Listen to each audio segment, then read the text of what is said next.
हर हर महादेव। कहते हैं होली सिर्फ रंगों का त्योहार नहीं है, यह उस दिव्य कथा की याद है जब भक्ति ने अहंकार को हराया और सत्य की जीत हुई। होलिका दहन की अग्नि हमें याद दिलाती है कि बुराई चाहे कितनी भी शक्तिशाली क्यों न दिखे, अंत में जलती वही है और बचता वही है जिसके मन में सच्चाई और श्रद्धा हो।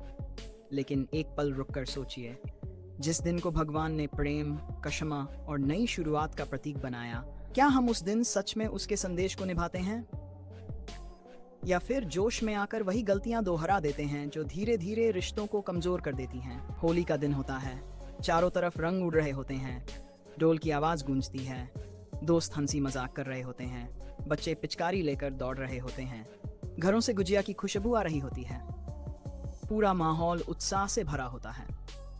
लेकिन इसी भीड़ और शोर के बीच कभी कभी एक छोटी सी गलती हो जाती है और वही गलती पूरे त्योहार का रंग फीका कर देती है।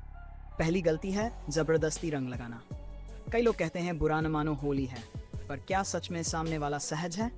शायद उसे एलर्जी हो, शायद वह भीड़ से घबराता हो, शायद वह बस सादगी से त्योहार मनाना चाहता हो।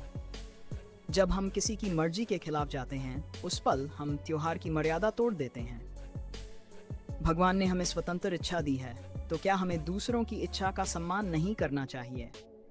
एक पल की जिद कभी कभी सालों की दूरी बना देती है। दूसरी बड़ी गलती है नशे में होश खो देना। होली पर उत्साह स्वाभाविक है, लेकिन जब नशा सीमा पार कर जाता है तो इंसान अपने शब्दों और व्यवहार पर नियंत्रण खो देता है। कई बार मजाक में कही गई बात अपमान बन जाती है, हल्की सी बहस झगड़े में बदल जाती है और जो दोस्त गले मिलकर आए थे वे नाराज होकर लौटते हैं। सड़क पर लापरवाही से गाड़ी चलाना, ऊंची आवाज में हंगामा करना या किसी के साथ बदतमीजी करना, ये सब त्योहार की भावना के खिलाफ है। याद रखिए, उस दिन हमारे कर्म ही हमारी पहचान बनते हैं। भगवान की नजर में असली भक्ति वही है जो संयम और जिम्मेदारी में दिखे।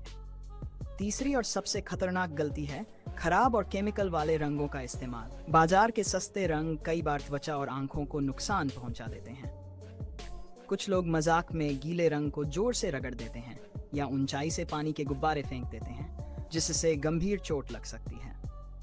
त्योहार का मजा किसी की सेहत से बड़ा नहीं है। प्रकृति ने हमें फूलों के रंग दिए हैं, हल्दी और गुलाल जैसे सुरक्षित विकल्प दिए हैं। अगर हम प्राकृतिक रंगों का इस्तेमाल करें और पानी की बर्बादी न करें, तो यह त्योहार सच में शुभ बन सकता है। होली का अर्थ प्रकृति को नुकसान पहुंचाना नहीं, बल्कि उसके साथ सामंजस्य बनाना है। कहते हैं कि होली की अग्नि सिर्फ लकड़ियां नहीं जलाती, वह हमारे भीतर का अहंकार, गुस्सा और कटुता भी जलाने का अवसर देती है। अगर हम उसी दिन किसी का दिल दुखा दें, किसी को डर या दर्द दे दें, तो क्या हम सच में उस पवित्र अग्नि का सम्मान कर रहे हैं? कई बार एक छोटी लापरवाही बड़ा हादसा बन जाती है और फिर पछतावे के अलावा कुछ नहीं बचता। इसलिए इस बार होली ऐसे मनाइए कि हर किसी के चेहरे पर सच्ची मुस्कान हो। पहले पूछिए, फिर रंग लगाइए, संयम रखिए, जिम्मेदारी निभाइए, सुरक्षित और प्राकृतिक रंगों का चुनाव कीजिए। याद रखिए, भगवान सब देख रहे होते हैं। त्योहार का असली रंग वही है जो दिलों को जोड़े, रिश्तों को मजबूत करे और आशीर्वाद दिलाए। इस बार होली सिर्फ मस्ती की नहीं, समझदारी और सम्मान की भी हो, ताकि सालों बाद जब आप उस दिन को याद करें तो गर्व हो कि आपने खुशियां बांटी थी, पछतावा नहीं। हर हर महादेव।